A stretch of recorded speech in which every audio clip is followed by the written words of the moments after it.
Assalamualaikum warahmatullahi wabarakatuh. Perkenalkan, nama saya Ahmad Yaldi dari Prodi Komunikasi Penyiaran Islam. Di sini saya akan memenuhi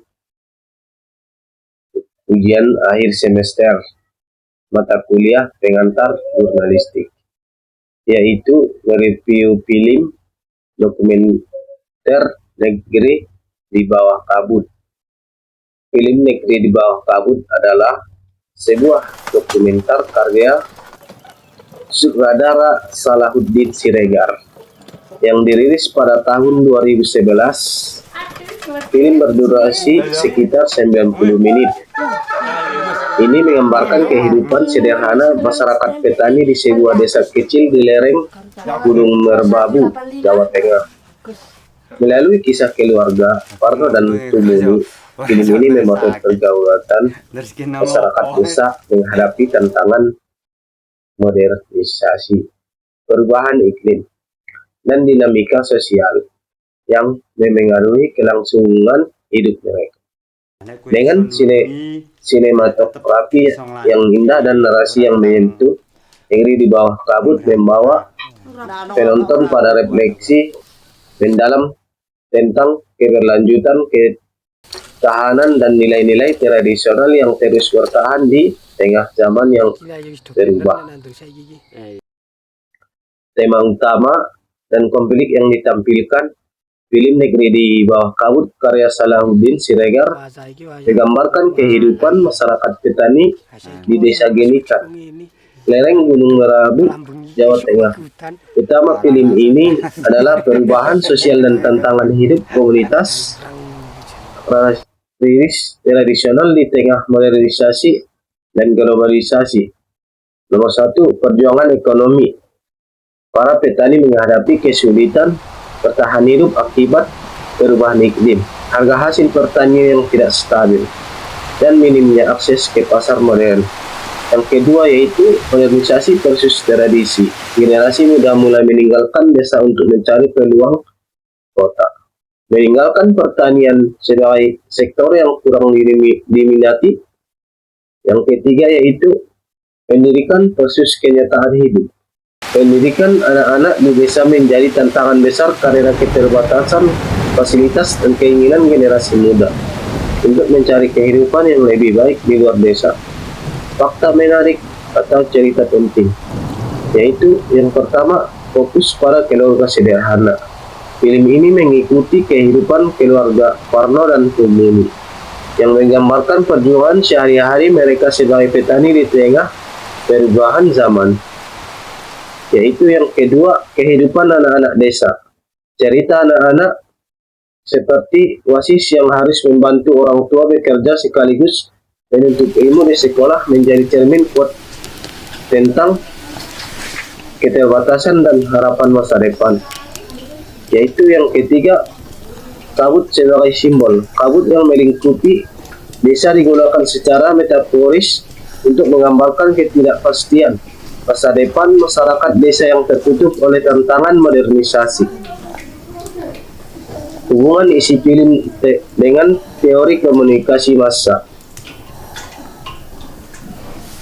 Film ini mencerminkan bagaimana media massa berfungsi sebagai penyampai realitas sosial kepada khalayak luas. Dalam konteks teori komunikasi massa, beberapa konsep yang relevan adalah yaitu yang pertama, teori agenda setting. Media atau dalam hal ini dokumenter mengarahkan perhatian publik pada isu tertentu seperti tantangan kehidupan petani di desa terpencil. Yaitu yang kedua, teori representasi. Dokumenter ini menggambarkan realitas masyarakat agraris dengan cara yang jujur dan autentik, membentuk persepsi publik tentang kehidupan pedesaan. Yang ketiga yaitu teori difusi inovasi. Film ini mengilustrasikan lambatnya adaptasi teknologi dan ide modern di komunitas agraris yang masih tradisional. Pengaruh media massa terhadap isu dalam film Media massa melalui dokumenter ini memainkan peran sebagai yang pertama, yaitu penyebar informasi, mengungkap realitas hidup masyarakat pedesaan kepada audiens perkotaan yang mungkin tidak menyadari kondisi tersebut. Yaitu yang kedua, pembentuk opini. Film ini mengunggah kesadaran sosial tentang pentingnya perhatian terhadap sektor pertanian dan dampak modernisasi terhadap komunitas tradisional. Yang ketiga yaitu pendorong advokasi. Dokumenter ini dapat memicu diskusi lebih luas tentang kebijaksanaan pertanian, pendidikan, dan keberlanjutan kehidupan di desa. Pembelajaran dari film yang pertama yaitu kesederhanaan dan perjuangan. Saya belajar tentang ketahanan masyarakat desa dalam menghadapi tantangan berat sekaligus bagaimana mereka tetap menjaga tradisi dan semangat gotong royong. Yang kedua yaitu pentingnya peran petani. Petani adalah tulang punggung pangan masyarakat, namun seringkali mereka menjadi kelompok yang lebih rentan. Yang ketiga yaitu dampak globalisasi. Film ini menunjukkan bahwa modernisasi tidak selalu membawa manfaat bagi semua kelompok, terutama bagi komunitas yang minim akses terhadap sumber daya. Pengaruh dokumenter terhadap pandangan isu.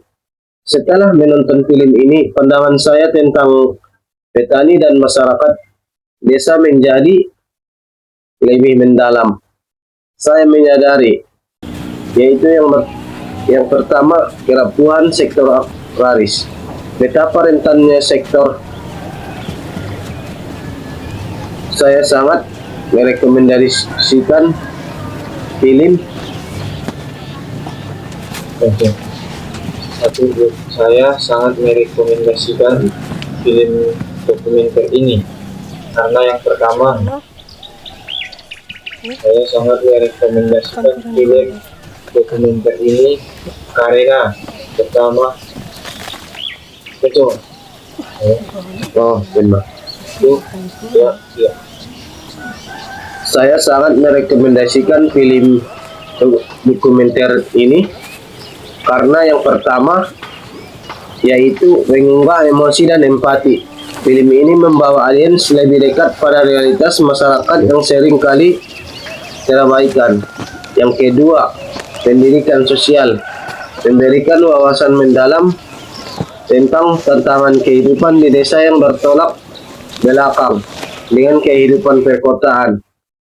Yang ketiga yaitu pencitraan visual yang memukau, sinematografi yang indah menggambarkan lanskap pedesaan sekaligus memberikan ruang refleksi bagi penonton. Yang keempat yaitu relevansi dengan isu global, mengangkat tema yang relevan dengan tantangan global seperti perubahan iklim, ketahanan pangan, dan urbanisasi. Cukup sekian penjelasan saya tentang film dokumenter Negeri di Bawah Kabut. Jika ada kesalahan, mohon dimaafkan. Wassalamualaikum warahmatullahi wabarakatuh.